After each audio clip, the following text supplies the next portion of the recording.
At the baby shower, when the gender reveal showed pink, my mom walked out angrily and said she'd only come back when I give her the proper grandchild. 1P invited 70 people to the country club, hired photographers, ordered custom decorations. This will be the event of the year, she kept saying when everyone finds out about my grandson. She had been absolutely certain I was having a boy. She even bought blue decorations for later, told everyone at her church to expect a little man, and stitched a blanket with Junior on it. Jack and I had no idea about the gender. We had the doctor write it down, seal it, and hand it straight to the baker. Twice, I caught Alina trying to steam the envelope open. I just want to be ready, she claimed. That's literally what the reveal is for, I reminded her. She'd already decorated the country club in neutral yellows and greens, but I noticed the box of blue streamers sitting in her car, waiting for confirmation of her precious grandson. The baby shower began beautifully. Everyone arrived, gifts everywhere, and my 2-year-old Lucy ran around proudly in her big sister dress. Alina kept lifting her and saying, "Your little brother will protect you." "If it's a girl?" Jack asked. "Don't be ridiculous," Alina scoffed. "I prayed for a boy." Then came the cake moment. Alina shoved her way to the front, phone up, practically shaking with excitement. "Everyone pay attention. This is history, the first grandson." Jack and I cut into the cake together, and bright pink filling spilled out. The room cheered. Another girl, sisters, how wonderful, but Alina froze like the cake had personally insulted her. "There must be a mistake," she said sharply. "Cut another slice." We did, still pink. The baker messed up, she insisted. "No, Alina," I said, "we're having a girl." She put her phone down, grabbed her purse, and started walking out. "Mom, where are you going?" Jack called. "I need some air." "Party just started," I said. "We haven't opened gifts." "Not feeling well." "Stop." She turned at the door, everyone staring. "This is false advertising," she announced. "I planned this shower for my first real grandchild, not another girl." "Another girl?" I repeated. "Lucy is your grandchild. This baby is your grandchild. You know what I mean, a legacy child, someone to continue the family name. This," she pointed at the pink cake, "is just repetition." My grandmother stood up. "Alina, this is absurd." Being logical, she said. "2 girls, what for? They'll just marry out and join someone else's family. Boys stay, boys matter." "That's enough," Jack said. "Leave if you're going to leave." "I will. Call me when you have something worth celebrating." And she walked out. The room was silent until my sister Amy said loudly, "Good, more cake for people who actually love this baby." The party went on, honestly, better without her. People shared stories about sisters and strong women they admired. Lucy smeared pink cake all over her face. Jack's Aunt Helen gave a small speech about how Alina must have forgotten she herself was one of 3 daughters. "Our mother loved us exactly as we were," Helen said. "Pity Alina can't do the same." Alina didn't call for a week. When she finally did, her first question was whether we were considering trying again for a boy. "Still pregnant with this one," I said. "I mean afterwards. You're young, you have several more attempts." "Attempts? These are children, not lottery numbers. You know what I mean, chances for a boy. Having 2 daughters, that's our family. That's Jack's failure," she snapped. "You do know the father determines the gender, right?" I said. "It's still a disappointment. I'll never have a grandson." "Then you'll never see your granddaughters." "Be dramatic. I'll see them on holidays." "Not if you keep calling them disappointments." She hung up. Then told the whole family I was keeping her grandchildren away. But Helen corrected everyone. She walked out because the cake was pink. What kind of grandmother does that? 2 months later, our daughter was born. We named her Rose, perfect, pink, and everything Alina said wasn't worth celebrating. Alina sent a card. No money. Just a note: "I am revising my will and removing both girls as beneficiaries." I left the note on the counter for 2 days, unable to throw it out or file it away. That evening the calls began. My mom Octavia phoned first, shaking with anger, saying she'd never seen anything so cruel in her life. Then my grandmother Caroline called, not even asking about the note, just ranting about that ungrateful woman. Hearing her talk like that about someone she had known 30 years was surreal. The next morning, more calls: Aunt Helen, my sister Amy, even distant cousins who'd been at the shower. Everyone wanted to know if the will note was real. I found myself retelling the same story again and again, repeating Alina's words so many times they stopped sounding like words at all during those days. Jack kept trying to reach his mother. I would hear him in the next room with his phone to his ear, listening to it ring over and over. She never answered. He left messages asking her to call back, to explain, to at least talk. Still nothing. On the 3rd day, Sebastian, his dad, finally picked up her phone. I was in the kitchen making lunch when I heard Jack's tone shift instantly from exhausted to furious. Sebastian said Alina was too upset to talk and needed time to accept her disappointment. Jack's face turned bright red. He hung up without even saying goodbye, something I had never seen him do to his father. He tossed his phone onto the couch and walked outside, standing in the yard with his hands on his head like he was trying to keep himself together. Meanwhile, Lucy kept asking where Grandma Alina went. She'd come over with her puzzled little face and ask why Grandma left so fast, why she didn't say goodbye when she was coming back. I tried telling her that Grandma wasn't feeling well, that grown-ups sometimes get sick and have to go home early. Lucy looked right at me with those too wise 2-year-old eyes and said very clearly, "Gamma mad about baby sister." My heart cracked right open. Even a toddler could see that her grandmother walked out because of the baby's gender. I picked Lucy up and held her tight, trying to think of something honest but gentle to say. Before I could, Jack came in and distracted her with snacks and a cartoon. But later that night, after she went to bed, he sat on the edge of ours and cried a week after the shower. Alina finally called Jack. I was folding laundry when he answered, and I could hear her loud voice even though he wasn't on speaker. She didn't apologize or ask how we were doing. She dove straight into a speech about genetic testing and IVF with gender selection. She had clearly Googled everything and prepared numbers, clinics, success rates. Jack let her rant for 2 minutes before interrupting and telling her she sounded unhinged. Her reply came sharp. The family name would die because of us. He was failing as the only son, and we were being selfish by not using modern medicine.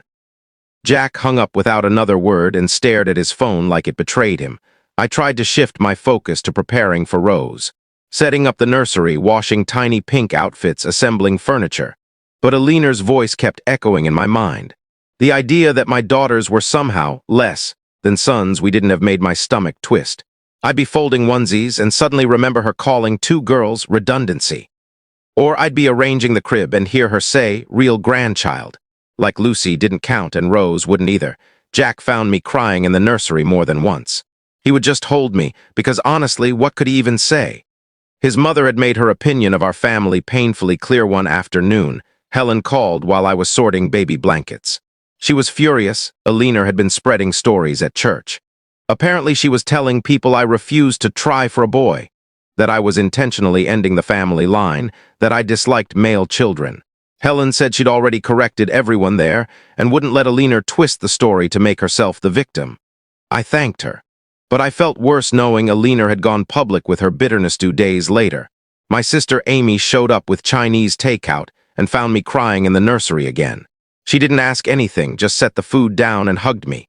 She said Alina was revealing her true self, and maybe it was better this happened now, before Rose was born and old enough to understand.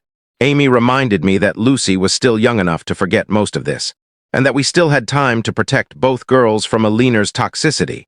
We ended up eating lo mein on the floor of the nursery, surrounded by soft toys and pink blankets. Amy tried to make me laugh by suggesting increasingly absurd ways to get back at Alina 2 weeks after the shower. Jack got an email from his mother. The subject line read, "Moving forward." I read it over his shoulder, and with every paragraph my blood pressure went up.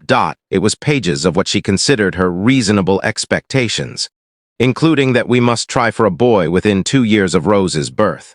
She even included research about gender disappointment being a legitimate medical issue. She had even included links to 3 fertility clinics that offered gender selection, complete with pricing charts and success rates. She'd mapped out a proposed schedule for us to begin treatment once Rose reached 18 months.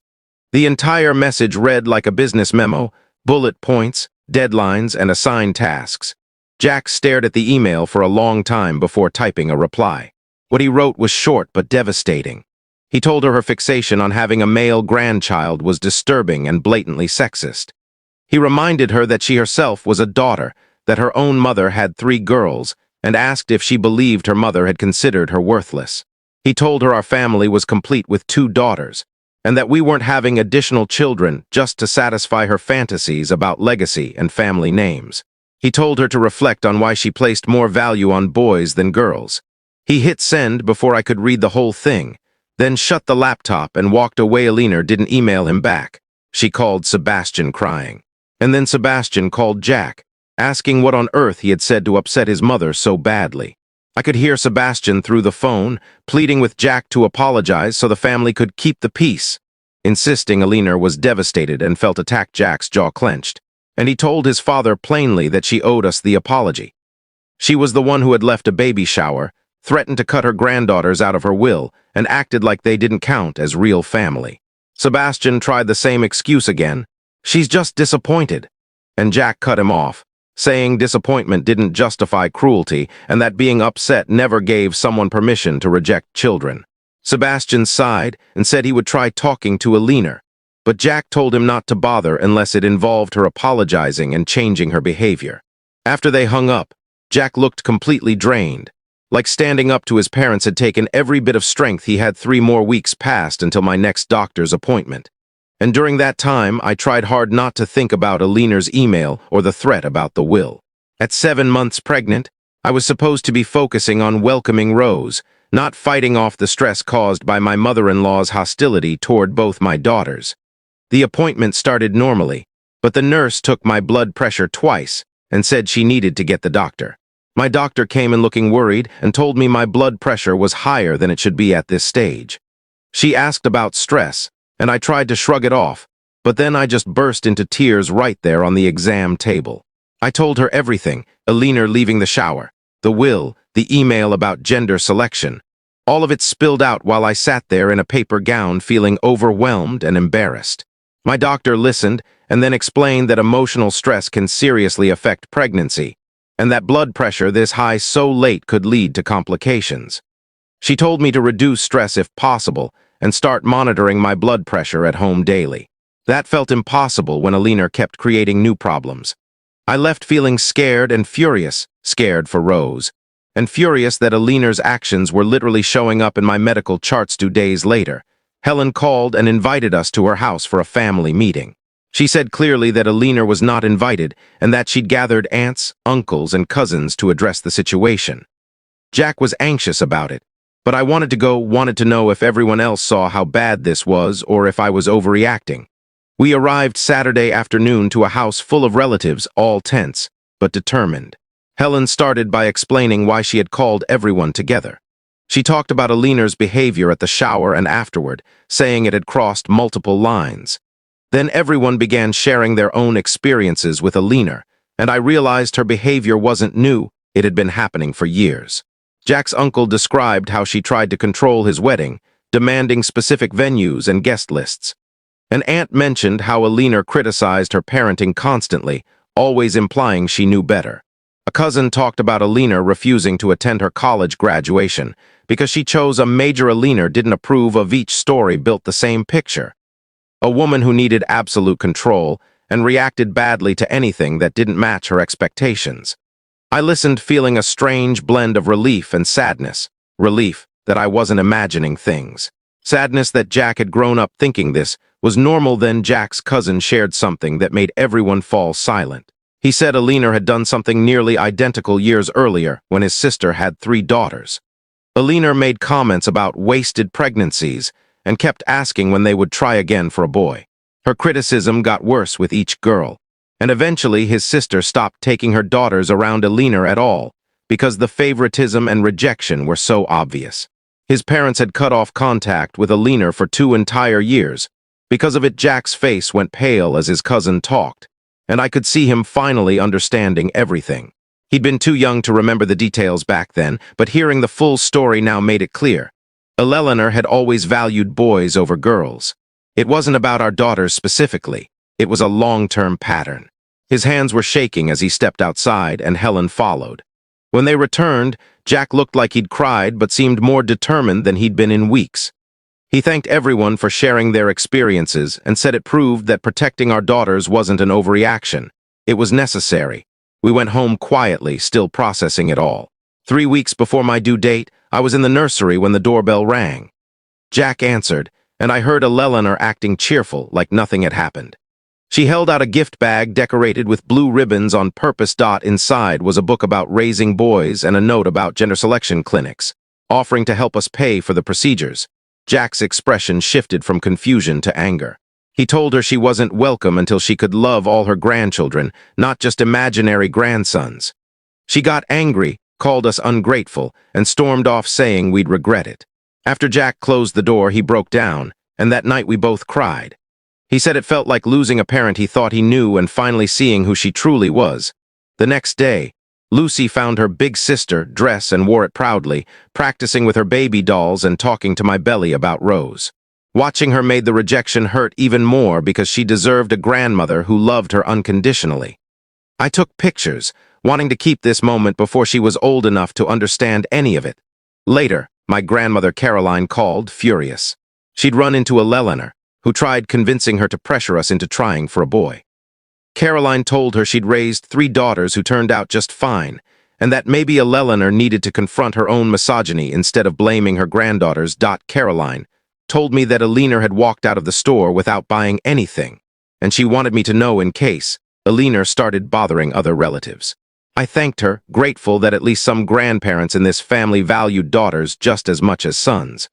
Caroline reminded me she'd grown up with 2 sisters, and her mother had never wished for boys. She told me to focus on staying healthy for Rose and not waste energy on Alina's behavior. 2 days later, Helen called with an update.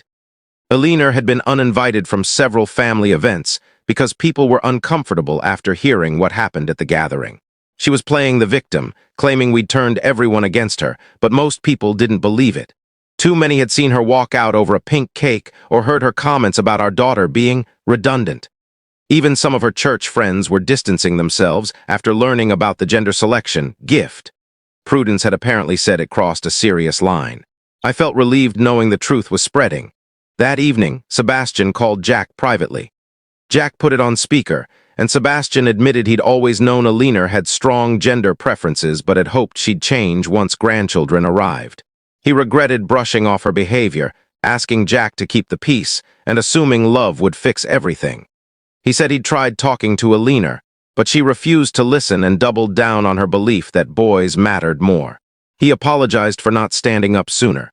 When Jack asked why he'd stayed with someone who thought like this, Sebastian admitted he'd been questioning that himself. They talked for almost an hour, and when the call ended, Jack looked tired but lighter. 3 days before my due date, contractions woke me at 2 a.m. These ones didn't stop. Jack timed them, and within minutes we knew it was real labor. He called my mom and his dad. Sebastian asked if they should come, but Jack said only if Alina could behave, which Sebastian admitted she couldn't. My mom arrived quickly to stay with Lucy, and Jack helped me to the car. We got to the hospital just after 3 a.m. I was already 6 cm, and the nurses moved fast. Jack held my hand through every contraction. Rose was born at 6:47 a.m. after 4 exhausting hours. She weighed 7 pounds 2 ounces, had a head full of dark hair, and the same tiny nose as Lucy. They placed her on my chest while she cried, and Jack cried too, telling me she was perfect. Within 2 hours, my mom arrived with tears in her eyes, then Caroline with flowers, then Amy taking pictures, and Helen calling her beautiful. They each held Rose while I rested, and Jack sent photos to the family. The room filled with happiness, love, and laughter for our new baby girl. No one mentioned Alina's absence, but I felt it like a cold space in an otherwise warm room. Lucy came to meet Rose that afternoon, wearing her big sister dress. She climbed onto the bed carefully, held Rose gently, and whispered about all the things they would do together. Then she sang a little song she made up about being sisters, sharing toys, and always being friends. Jack recorded it with tears in his eyes. Lucy kissed Rose's forehead and said she would protect her forever, which made me cry too. She stayed for an hour before my mom took her home over the next 2 days. The hospital room filled with flowers, balloons, and gifts from friends, neighbors, and extended family. But nothing came from Alina. No card, no call, nothing.